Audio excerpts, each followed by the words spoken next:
The sentence that changed everything. She said it without raising her voice. Not angrily. Not cruelly. Just, calmly. As much as we care about you, she said. This has become difficult. I remember the room more than her words. The soft light coming through the curtains. The clock ticking on the wall. The way my hands were folded in my lap. As if they already knew something I didn't want to accept. I waited for someone to speak. For my son to say my name. For him to laugh and say this was a misunderstanding. For anyone to interrupt. No one did. That was when I understood something very clearly. This conversation had already happened. Just not with me. The silence that hurt the most. My son kept his eyes on the floor. Not because he was angry. Not because he was cruel. But because silence is easier than honesty. The room felt heavy. Not with shouting. Not with anger. With quiet agreement. I nodded slowly. I always nod. I learned a long time ago that when people have already decided, your words only make the leaving harder. If that's what you think is best, I said. My voice sounded steady. Almost calm. Inside me, something cracked. Not loudly. Not all at once. Quietly. Like glass breaking where no one is looking. I was never meant to take up space. I have never been a difficult woman. I was raised to be careful. To speak softly. To notice what others needed before noticing myself. I married young. Worked hard. Raised my children with patience, not praise. I believed love was shown through sacrifice. Through staying quiet. Through being useful. Through not becoming a burden. So when my husband died and the house grew too silent, and my son asked me to live with him and his wife, I believed it was love calling me forward. Of course, I said. Family stays together. I didn't know then. That together doesn't always mean belonging. The beginning felt warm. In the beginning, everything felt gentle. My daughter-in-law asked what food I liked. She smiled when I thanked her. She showed me where things were kept. I told myself I would be careful. Not to interfere. Not to give advice. Not to take up too much space. I cleaned only when needed. I cooked only when asked. I stayed in my room when I sensed they wanted privacy. I wanted to be helpful. But not heavy. Distance does not arrive loudly. Distance does not announce itself. It does not shout. It does not slam doors. It arrives quietly. Meals began without waiting for me. Not every day. Just enough to notice. I would still be in my room, folding clothes or reading an old letter. And when I walked into the kitchen, plates would already be half empty. "Oh, we didn't know where you were," my daughter-in-law would say. I smiled. "It's fine," I replied. Because I believed it should be. Eating alone without complaining. I began eating later. Alone. I told myself I liked the quiet. But silence tastes different. When it is chosen. And when it is given to you. My son stopped asking about my day. Not because he didn't care. Because he was busy. Busy became the explanation for everything. Busy meant no long talks. Busy meant no noticing. Busy meant no space for me standing in doorways. Sometimes I stood in the kitchen doorway, listening to them talk in the living room. They laughed softly. They planned weekends. They spoke about places they wanted to go.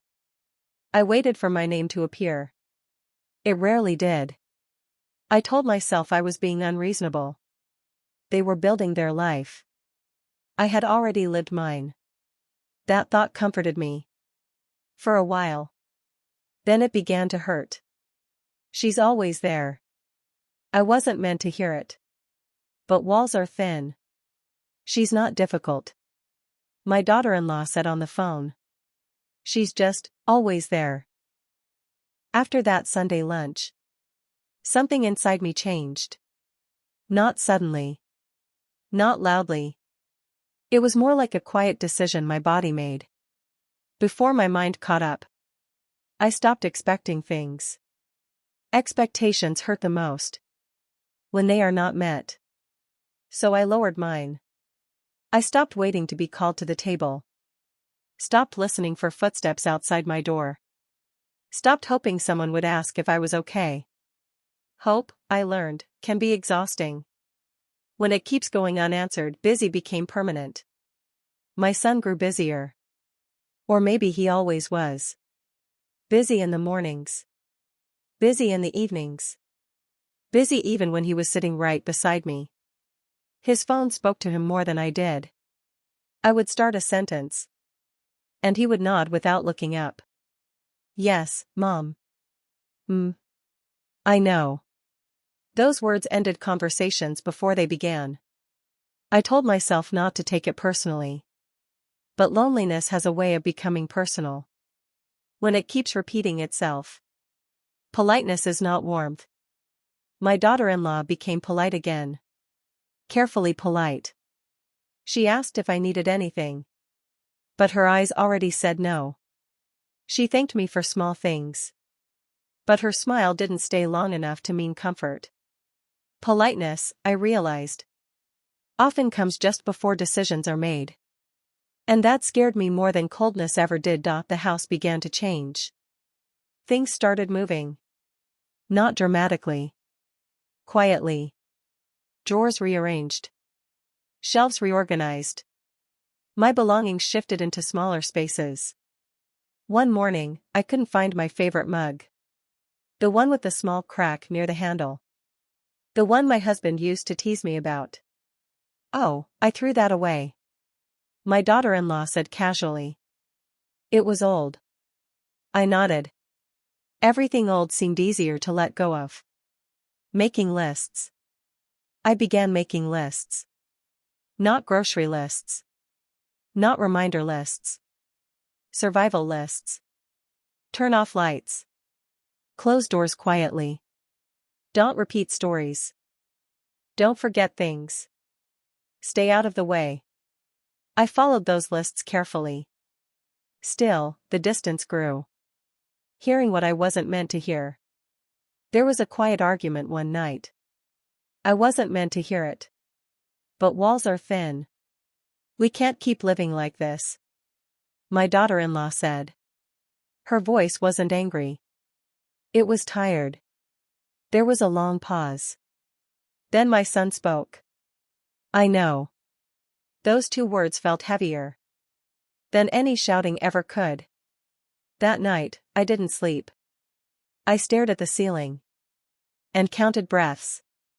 I wondered what this meant. And I wondered if I was the this. When the word space appeared. A few days later. My daughter-in-law mentioned space. She said it gently. I think we all need a little breathing room. I nodded. Of course. I had been holding my breath for years. After that, I was no longer included in decisions. Not even small ones. New furniture arrived without discussion. Plans were made without telling me. I learned about things after they had already happened. It felt like watching life through glass. Close enough to see. Too far to touch. Being spoken about, not to. One evening, I heard my name spoken sharply. Your mother forgot again. My daughter-in-law said. She left the light on. My son sighed. I'll talk to her. He never did. I added another line to my list. Don't forget the lights. Practicing being small. I practiced being small. I walked softer. I spoke less. I stayed invisible. Still, it wasn't enough. Because when people decide you are a burden, nothing you do will ever feel light enough. The knock on my door. One morning, my daughter-in-law knocked on my door. Can we talk later? She asked. Her voice was calm. Prepared. I nodded. Yes. That entire day felt heavy. Every sound felt louder. Every moment stretched longer. I folded clothes that didn't need folding. I cleaned surfaces already clean. I waited. Sitting at the table. That evening. They sat across from me at the table. My hands were folded. My back straight. I already knew. Not the details. But the ending. My daughter-in-law spoke carefully. She talked about stress. About changes. About how things weren't working anymore. She used gentle words. Not once did she say, "She didn't want me there. She didn't need to." Silence as agreement. My son stayed quiet. And that silence told me everything. When she finished speaking, the room went still. I nodded slowly. I understand, I said. And I meant it. Understanding doesn't always mean agreement. Sometimes it just means acceptance. The sentence that closed the door. Then she said it. Maybe it's better if you stay somewhere else for a while. The words were soft. But final. My son didn't look up. And that was the moment I knew. The decision had already been made. I packed my things the next morning. Not because anyone told me to. Not because there was a deadline. I packed because staying felt heavier than leaving. I didn't use a suitcase at first. Just a small bag. It felt easier that way. Like I was only going somewhere nearby. Like I would be back soon. I folded my clothes carefully. Each piece carried a memory. The sweater my husband bought me on our last winter together. The scarf my son gave me when he was still young enough to think of me without being reminded. I paused often. Not to cry. Just to breathe. What I left behind. I didn't take everything. Some things felt too rooted to move. Old photo albums. Extra shoes. A stack of letters I never reread. But never threw away. I told myself I could come back for them.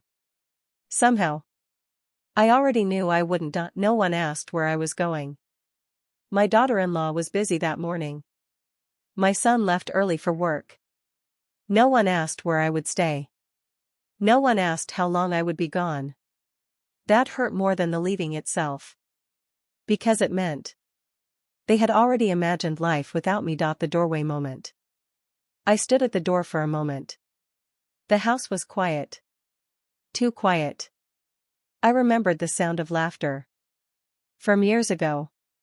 I remembered bedtime stories. Spilled juice. Birthday candles. The house didn't remember me anymore. It had moved on. So I did too. A sister's couch. I stayed with my sister. She didn't ask many questions. She just hugged me. And made tea. Sometimes love looks like silence too. But the kind that doesn't hurt. I slept on her couch. It wasn't uncomfortable. But it wasn't mine. At night. I stared at the ceiling again. Different ceiling. Same thoughts. Realizing the loneliness was old. That's when I understood something. I hadn't become lonely. When I left my son's house. I had been lonely there too.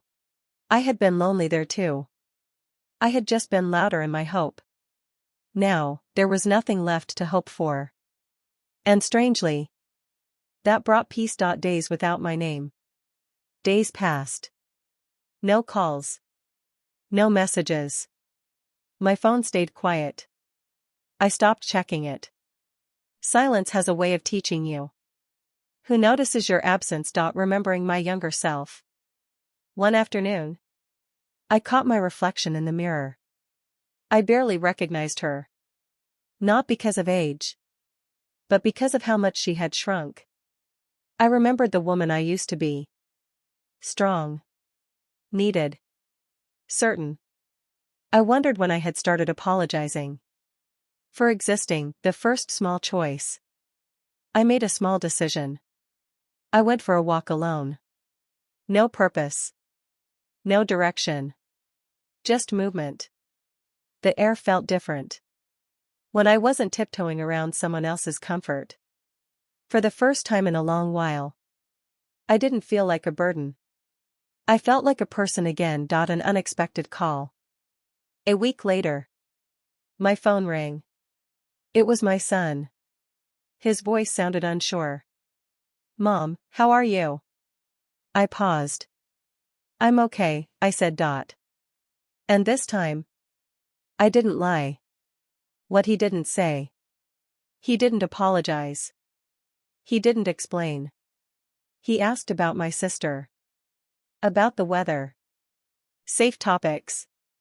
Before hanging up, he said, "We should talk sometime." I agreed. But I didn't wait. Learning to let go. I started letting go of things. Not angrily. Not dramatically. Just gently. The need to be chosen. The need to be included. The need to be needed. I realized something important. Love that makes you disappear is not love you should fight to keep. We finally sat down. We met on a quiet afternoon. Not at his house. Not at mine. A small cafe near the park. Neutral ground. He arrived first. I could tell because his cup was already half empty. He stood up when he saw me. For a moment. He looked like the boy I raised. Then he sat back down. Small talk before the truth.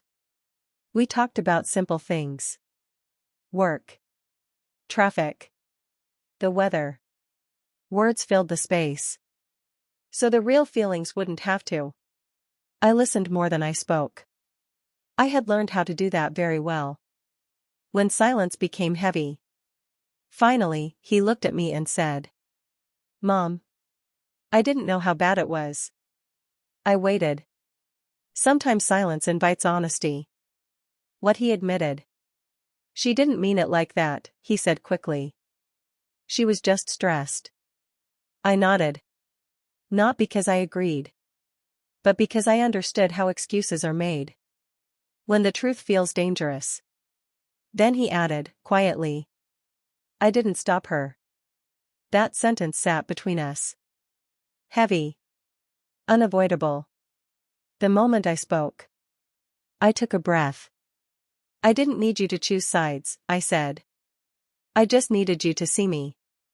My voice didn't shake. That surprised both of us. I felt invisible, I continued. Like my presence needed permission. He looked down. "What hurt the most?" "It wasn't her words," I said gently. "It was everyone else staying silent." His eyes filled with tears.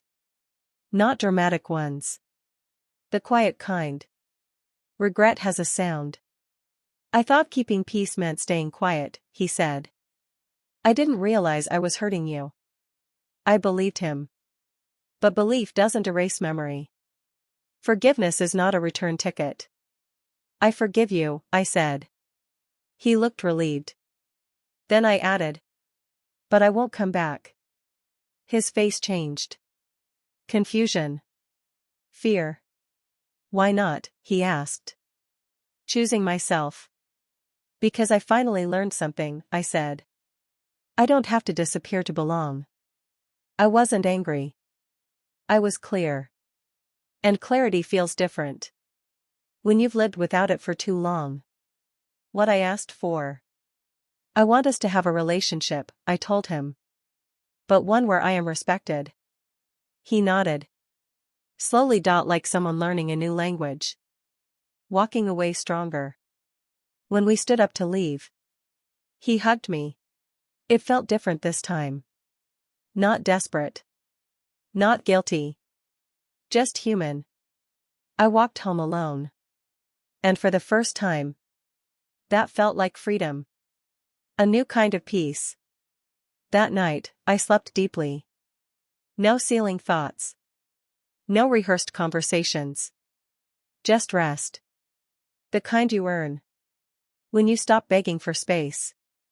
Life did not become loud. Nothing changed overnight. There was no dramatic apology. No sudden transformation. Life became quieter. And in that quiet, I finally heard myself again. A different kind of relationship. My son began calling more often. Not to explain. Not to fix. Just to talk. Some days we spoke for minutes. Some days for hours. And when the conversation ended, I did not feel empty. When I visited their home again, it was different.